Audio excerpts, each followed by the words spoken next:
ଅନୁଗୁଳରେ ଗଣ ସମାବେଶ।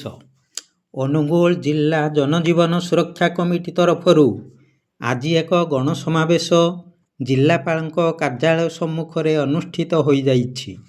ଶିଳ୍ପ ସମୃଦ୍ଧ ଅନୁଗୁଳ ଜିଲ୍ଲାର ବିପର୍ଯ୍ୟସ୍ତ ସ୍ୱାସ୍ଥ୍ୟସେବା, ବିଦ୍ୟୁତ୍ ଏବଂ ପ୍ରଦୂଷଣ ସମସ୍ୟାର ପ୍ରତିକାର ପାଇଁ ସରକାର ତୁରନ୍ତ ଆବଶ୍ୟକୀୟ ପଦକ୍ଷେପ ନେବା ଦାବିରେ ଏହି ସମାବେଶ ଅନୁଷ୍ଠିତ ହୋଇଥିଲା। ଜନଜୀବନ ସୁରକ୍ଷା କମିଟିର ଆବାହକ ଆଇନଜୀବୀ ପ୍ରମୋଦ ପ୍ରଧାନଙ୍କ ଉଦ୍ୟମରେ ଆୟୋଜିତ ଏହି ସମାବେଶରେ ଜିଲ୍ଲାର ବୁଦ୍ଧିଜୀବୀ, ଆଇନଜୀବୀ, ପରିବେଶ କର୍ମୀ, ସାମାଜିକ କର୍ମୀ ଏବଂ ସଚେତନ ନାଗରିକଗଣ ଯୋଗ ଦେଇ ଜିଲ୍ଲାବାସୀଙ୍କ ଏହି ନ୍ୟାଯ୍ୟ ଦାବିଗୁଡ଼ିକ ଉପରେ ସରକାର ତୁରନ୍ତ ପଦକ୍ଷେପ ନେବା ଉଚିତ ବୋଲି ମତ ଦେଇଥିଲେ। ପ୍ରକାଶଯୋଗ୍ୟ କି ଜନଜୀବନ ସୁରକ୍ଷା କମିଟି ଆଜକୁ ବହୁ ବର୍ଷ ଧରି ଜିଲ୍ଲାବାସୀଙ୍କ ଏହି ସମସ୍ତ ସମସ୍ୟାର ପ୍ରତିକାର ପାଇଁ ସଂଗଠିତ ଭାବରେ ଉଦ୍ୟମ କରି ଆସିଛି।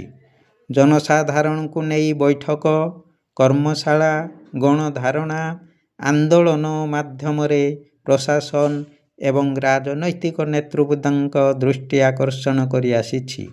ଜିଲ୍ଲାବାସୀଙ୍କ ଏ କ୍ଷେତ୍ରରେ କମିଟିକୁ ସମସ୍ତ ପ୍ରକାର ସହଯୋଗ ଏବଂ ସମର୍ଥନ ମଧ୍ୟ ମିଳିଛି। ତେବେ ପ୍ରଶାସନିକ ଏବଂ ରାଜନୈତିକ ନେତୃବୃନ୍ଦଙ୍କ ଆନ୍ତରିକତା, ନିଷ୍ଠା ଏବଂ ଦୃଢ଼ତାର ଅଭାବରୁ ଏହାର ପ୍ରତିକାର ସମ୍ଭବ ହେଉନାହିଁ ବୋଲି ବୁଦ୍ଧିଜୀବୀ, ସାମାଜିକ କର୍ମୀଙ୍କ ମଧ୍ୟରେ କ୍ଷୋଭ ସୃଷ୍ଟି କରିଛି।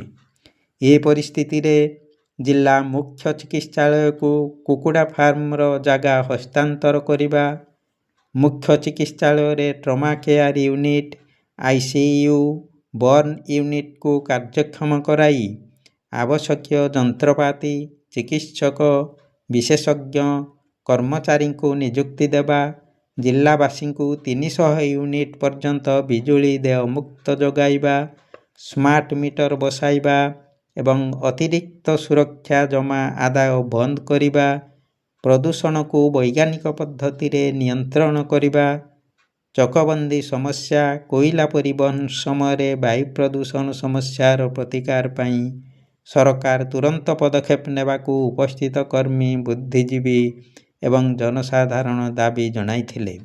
ନଚେତ୍ ଆଗକୁ ଏହି ସମାବେଶକୁ ଏକ ଗଣ ଆନ୍ଦୋଳନ କରି ତୋଳିବାକୁ ଅଂଶଗ୍ରହଣକାରୀମାନେ ମତ ଦେଇଥିଲେ।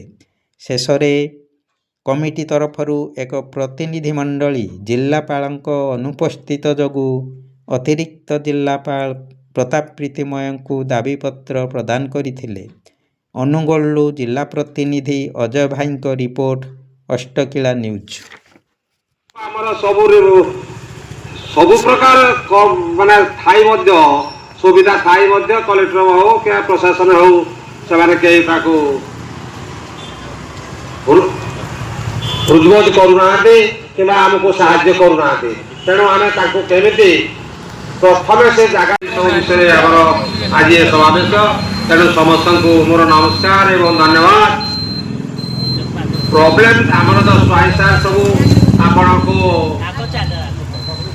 ଡିଟେଲ୍ସ ପୁଙ୍ଖାନୁପୁଙ୍ଖ ଭାବରେ ଆପଣ ବର୍ଣ୍ଣନା କଲେ ଯାହା ଯାହା ପ୍ରୋବ୍ଲେମ ଉପରେ ଆମର କିଛି ମୋର କିଛି କହିବାର ନାହିଁ।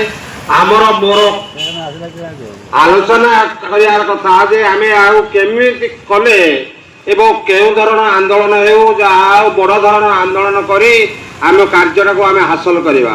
ଆଉ ପ୍ରଶାସନ ଜଣେ ପରେ ଜଣେ 5ଟା କଲେକ୍ଟର ଗଲେଣି। ସେ ପୋଲ୍ଟ୍ରି ଫାର୍ମ ଜାଗାଟାକୁ ଆମର ସବୁ ପ୍ରକାର ମାନେ ଥାଇ ମଧ୍ୟ ସୁବିଧା ଥାଇ ମଧ୍ୟ କଲେକ୍ଟର ହଉ କି ପ୍ରଶାସନ ହଉ ସେମାନେ କେହି ତାକୁ ହୃଦବୋଧ କରୁନାହାନ୍ତି କିମ୍ବା ଆମକୁ